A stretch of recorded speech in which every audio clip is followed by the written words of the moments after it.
So you met Tony in Italy. Yeah, And Italy. Tony is from New York, right? Tony's from New Jersey. So Okay. he's from like a small town. I think love how called you Belvedere. had to jump in and make that distinction. he's not from New York. Because he might live like half a kilometer from New York City, but if you're not from within New York City, you're not allowed You're not to say it. You're Yeah. not from New York. Yeah, It's yeah. not, you're not possible. Yeah, I was so happy when I went there for the first time, Tony's on Soy 11, because I'm Italian American. And obviously I grew up a lot with Italian food. And when I came here, I found it really hard to find places that I enjoyed. And I think one of the problems, and I never thought about this until I came here, like in America, we have people that have immigrated from all over the world. Okay, So yeah. my father's family's from Italy, and I don't know where your family's from, but Italy, yeah. And a lot of times in the U.S., if there's an Italian restaurant, there's probably a good amount of Italians working there. Chinese, Mexican. Yeah. At least partially. But in Thailand, it's usually not like that at all. It's an Italian restaurant full of Thai people, With maybe one yeah. visa sponsoring one Italian person to be there. Right. And that makes it hard, I think, for food, because these people obviously haven't grown up with the food like maybe you or I have.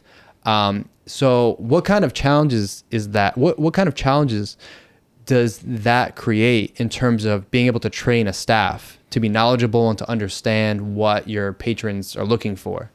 It's such a tough thing to answer.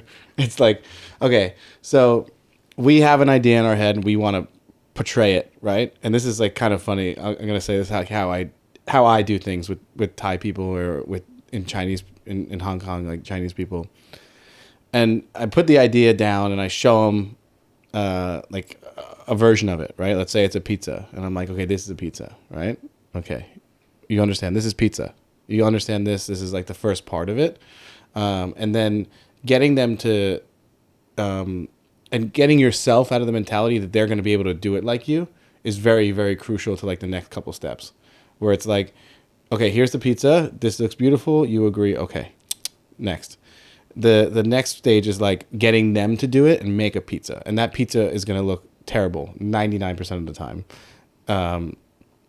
And getting them to understand that, don't let them be discouraged that like it's not right, but like figuring out how to get them to what you want to do.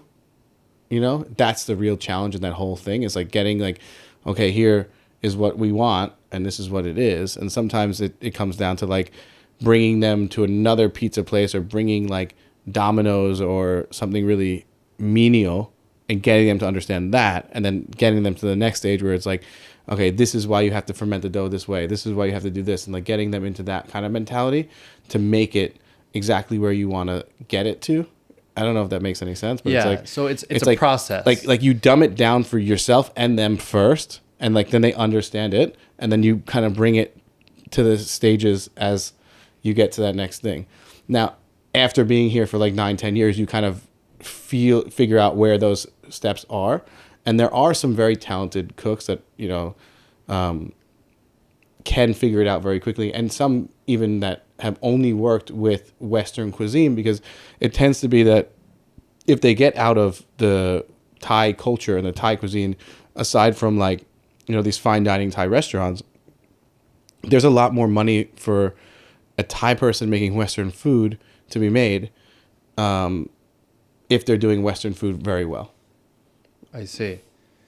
Really? So a Thai person looking to be in culinary, you're saying they can make way more money if they focus on Western food? Yeah, I think. Is that because of a supply and demand issue, or a bit of that? But it's also like,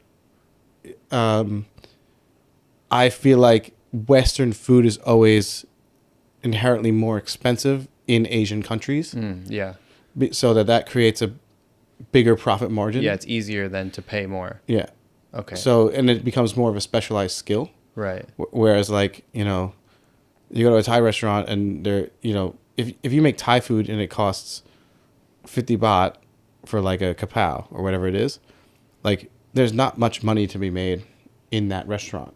You know what I mean? The profit margins are a lot smaller, and they tend to be more family driven businesses. And, but as you go into like the next levels of cuisine where it's like Western food automatically ends up becoming like, even if it's Mexican food and it's tacos, it's like a step up.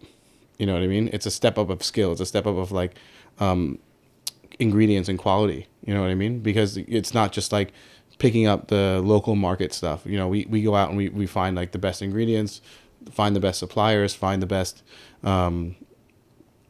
plates and napkins and things like that to make the experience in the restaurant feel a bit more Western.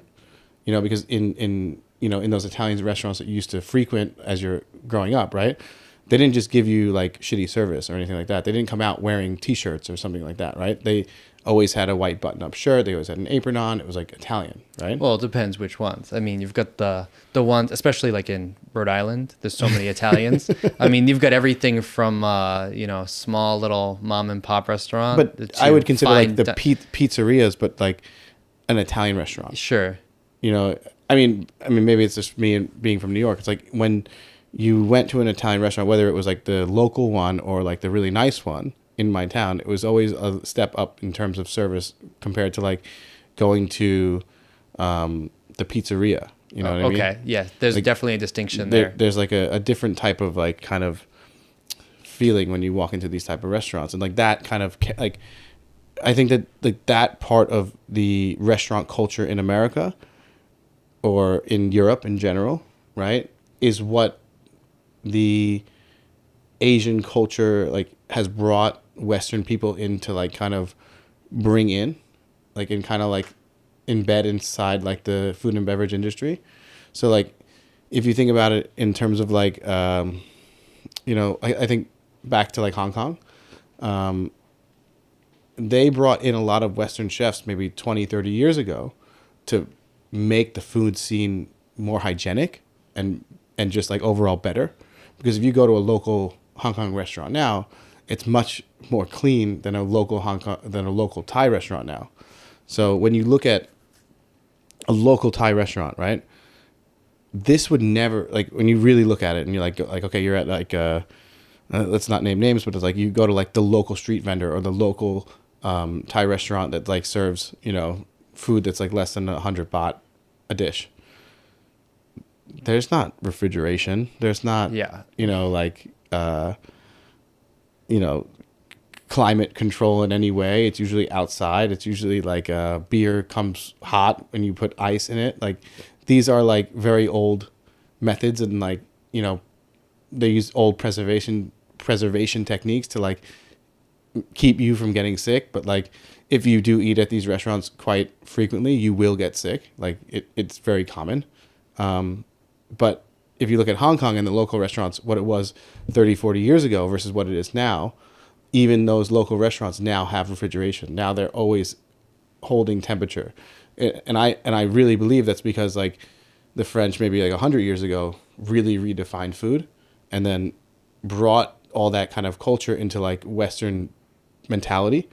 And then brought that mentality into Asia. And then you've now seen it like in the designs of restaurants and the type of food that they serve and the ingredients that they serve. It's like, why are they bringing in all these like beef? And like, I mean, Thailand, you see it with the ingredients a lot, where it's like, now you have this Thai French beef, or you have a company like Sloan's doing local bacon, but using Thai pork, you know, but they're using the techniques like that the Western people and the Western culture have kind of refined, and then they've now brought it back. And I feel like in the last, 30 years in Hong Kong, that's what you've seen. And then now you'll see it like within the next, I mean, even in Soi 11 now, right? Like in the last 6 months, they've taken away street carts, right? They've taken away local vendors. Yeah, it's almost unrecognizable from a year or two ago. And I think that's just like, it's really cleaning up. Like it definitely loses that charm of like. By charm, you mean that grimy Bangkok feel. Yeah, that real gritty Bangkok feeling. But this is like the gentrification of what is Bangkok, right? Like you're like looking at Bangkok now is like what Williamsburg was 20, 30 years ago, and now what it was and what it is now is like completely different, Yeah. And you're going to see that happen. I mean, you've already seen it in Ekamai. You've already seen it in Tanglor, right? Because there's a lot more money here. And that's kind of trickling down towards the Sok, towards, Nana. But they also don't want to lose that tourist feeling where you have Nana Plaza, you have Soy Cowboy, and they're all kind of like creating this mayhem vibe, right? But that's where I think, like, even tying it back to like what Molino is like, it's kind of that, like, I need to find that that balance between like what is that true Bangkok grit and like what is like that next level of what is coming, and kind of grow into it. If you like this clip and you want to watch another one, click right here. And if you want to watch the full episode, click right here.